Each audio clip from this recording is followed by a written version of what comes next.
Bonjour à tous et à toutes, c'est Paul Dame pour vous présenter aujourd'hui un nouveau savoir sujet et aujourd'hui je me suis dit une petite chose qui pouvait éventuellement être intéressante, à savoir faire le lien entre la morsure, le venin plutôt, qu'injecte l'araignée banane et le yoinbi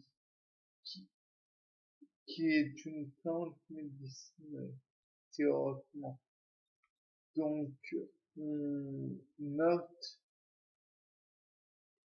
après la morsure, l'injection de venin plutôt de l'araignée banane, une forte érection douloureuse pendant la même occasion.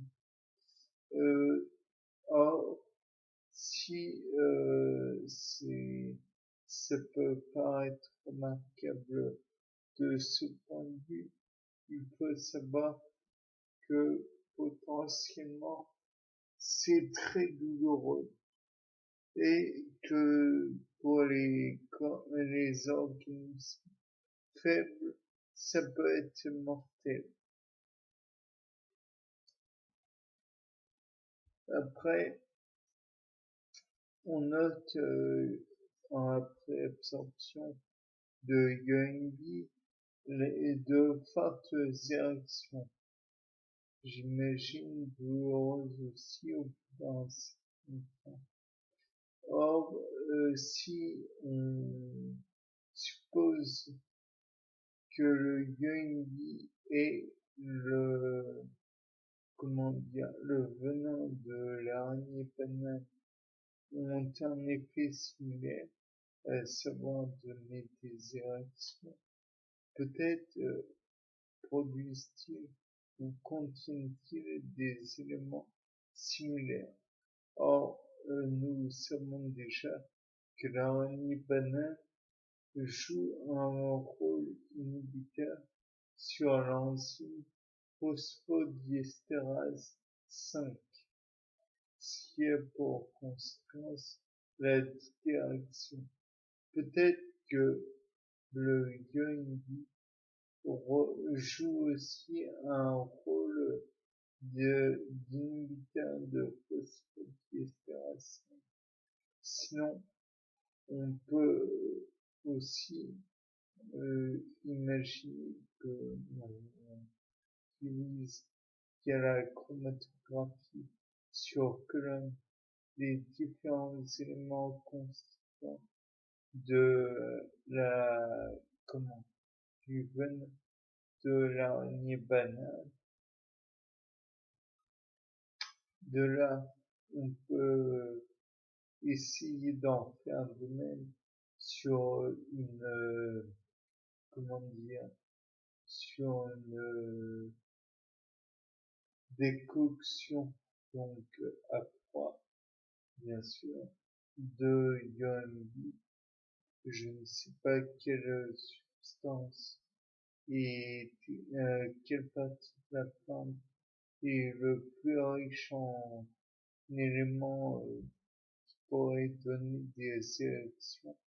Donc supposons que l'on fait un genre de décoction avec toute la plante, c'est assez large. On pourrait essayer de faire le parallèle entre les deux ces substances, voir laquelle est, comment dire, responsable d'effets sur le cerveau. Peut-être y a-t-il des régions du cerveau qui sont en charge de l'érection et si il y en a en charge de l'érection, peut-être que on pourrait essayer de chercher chez des cerveaux de cobayes s'il y a possibilité de les utiliser afin de voir quel effet a telle ou telle substance. Donc on fait absorber du Viagra à un des multiples cobayes, et on peut envisager que il y aura une inhibition de la phosphodiesterase 5. Peut-être que par la suite,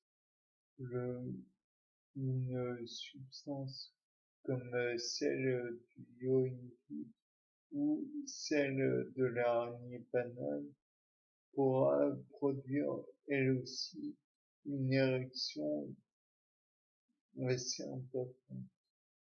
Rappelons néanmoins une chose importante: érection ne veut pas dire désir de copuler. Les érections dues à l'araignée banane et à son venin sont terriblement douloureuses. Donc, si on s'en tient là, il est envisageable que le yoinbi produit des érections douloureuses aussi. Peut-être que si ça attaque le cerveau, si le point où va se loger le venin de l'araignée banane et le cerveau, on pourrait éventuellement noter aussi chez le yoinbi une présence de la substance qui produit les effets désirables sur le cerveau, et donc peut-être que à force de surexciter ces neurones, on cause leur mort prématurée et donc une apoptose, puisqu'ils produisent trop de substances nocives, ou trop d'effets plutôt, et donc à terme cela peut éventuellement être nocif aussi pour le corps, puisque qui dit érection dit aussi sang qui ne circule plus, donc baisse de l'oxygénation, et à terme j'imagine que cela pourrait entraîner des nécroses. Or, une nécrose du pénis, j'imagine aussi que c'est une façon bien terriblement bien. C'était pas mal pour dire des choses utiles. Au revoir pour ce nouveau. C'est pas un succès.